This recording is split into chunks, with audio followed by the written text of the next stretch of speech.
السلام عليكم ورحمة الله وبركاته. ازيكم حبايبي؟ عاملين ايه؟ صباحكم زي الفل. النهاردة بقى هنخش على الفيديو على طول.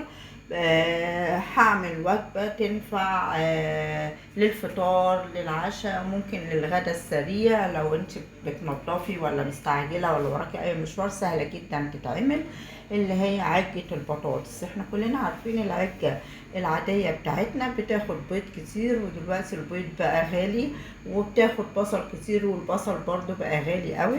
لا، احنا هنعمل عجة بتطعيمة جديدة وطعم ومغذية جدا.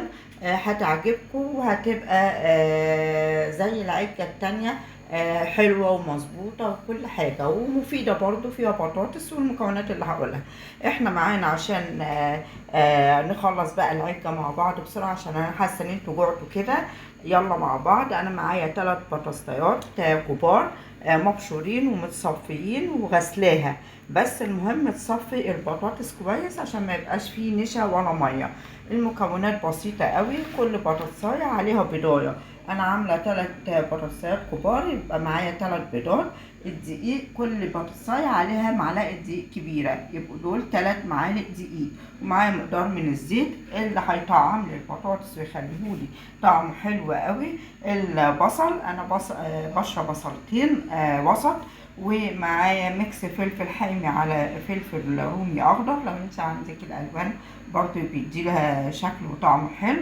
ومعايا حزمة بقدونس مقطعها صغير كده وغسلاها طبعا ومنشفاها. ومعايا، هو انت ممكن تحطي الزيتون الاسود، انا هحط الزيتون الاخضر النهارده، مش هحط الاسود. انت ممكن تحطي الاسود. هنعمل ايه عشان العجة الحلوة بتاعتنا دي تكمل وتبقى كويسة؟ اول حاجة هعملها، انا هبهر البطاطس بتاعي. فهنزل بمعلقة صغيرة كده فلفل، ومعلقة، يعني معلقتين صغيرين ملح، ومعلقة صغيرة كمون. وهنزل بقى بمعلقة كبيرة بابريكا. ليه؟ هي دي اللي هتخلي لون البطاطس معايا حلو قوي. حلو كده. هنقلب المكونات دي كلها كده، وهنزل بالدقيق عشان منساش اهو. لما كل بطاطساية عليها زي ما قلت معلقة دقيق كبيرة. بنقلب المكونات دي كلها مع بعض عشان ايه؟ البطاطس يتطعم ويبقى في قلبيه كل المكونات اللي انا عملتها دي، ما يبقاش جزء وجزء. ما نزلش اي مادة سايلة دلوقتي علشان البطاطس كله يتطعم ويبقى زي ما انتوا شايفين كده كله زي بعضه.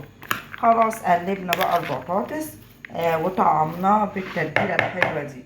هنعمل ايه؟ هننزل ببقيه المكونات على البطاطس، كل المكونات اللي انا عاملاها، فلفل وبصل وبقدونس، كله كله كله كده على البطاطس. حاجة بقى صغيرة هنعملها، انا برضو هحط شعراية ملح فلفل كده على البيض بتاعي. انا مش عايزاه يبقى زفر، هو المكونات فيها فلفل، بس انا برش على البيض رشة فلفل عشان ما يبقاش زفر. انت ممكن تنزلي البيضايه صحيحه وسليمه على المكونات بتاعتي اللي هي البطاطس والفلفل والزيتون والبصل، لكن انا بحب اعمله التقليبه دي عشان لما انزله ارشه على الطبق كده او البوله بتاعتي. كل البطاطس يتشرب بالبيض اهو. طبعا احنا لو فاكرين الفيديو بتاع البيض بتاع العجة اللي هي بالبيض والبصل والبقدونس بس ما فيهاش البطاطس، هتعرفوا قد ايه هي موفرة، ما فيهاش كمية البيض اللي احنا عملناها في الصينية بتاعة العجة العادية. اهو كده انا الخليط كده بتاعي اهو بقى جاهز. هنعمل ايه؟ هننزل برشة زيت خفيفة قوي على البطاطس دوت، يعني هحط له معلقة كده ونص، معلقة ونص زيت. هقلبها كويس. انت كده دلوقتي العجة بتاعتك جاهزة. في طريقتين. في طريقة ان انت ممكن تاخدي الخليط دوت وتعمليه على الطاسة زي ما عملنا عجة البيض الفيديو اللي فات. انت ممكن تعمليها على النار من فوق، وممكن تعمليها لو انت عندك صينيه تاخد المقدار دوت وما تبقاش رفيعه في الصينيه، اعمليها في الصينيه. هتدهني الصينيه زيت وهتفرشي المكونات دي كلها وتحطي على وش البطاطس بتاعك رشه زيت تاني. هنعملها احنا النهارده مع بعض في الفرن.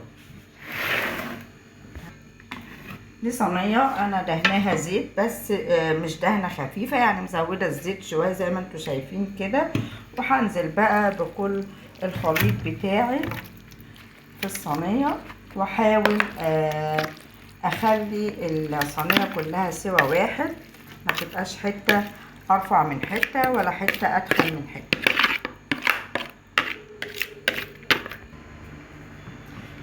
بعد بقى ما حطيتها في الصينيه بتجيبي بقى جبنه شيدر او جبنه موتزاريلا، تحطيها على الوش كده. لو انت ما عندكيش وعندك جبنه رومي، حطي الجبنه الرومي في قلب الخليط في النص على طول، هتبقى معاكي حلوه قوي وجميله وطعمها زي السكر. هحديها بقى الفرن هوريها لكم لما تطلع. زي ما انتوا شايفين الصينيه ما خدتش وقت خالص في الفرن، وشكلها وهيبقى طعمها تحفه تحفه تحفه. دي زي ما قلت المكونات دي لا تعمليها على الطاسه من فوق، على البوتاجاز من فوق في الطاسه، لأن الاسهل لك تعمليها في صينيه. الطعم هيبقى جميل. انا هقطعها دلوقتي. ما شاء الله طلعت بقى هي زي ما انتم شايفين كده بعد ما قطعتها. طبعا هي موفره، بصوا طالعه معايا قد ايه، يعني تاكل عيله. ما شاء الله جميله جميله جميله. وبصوا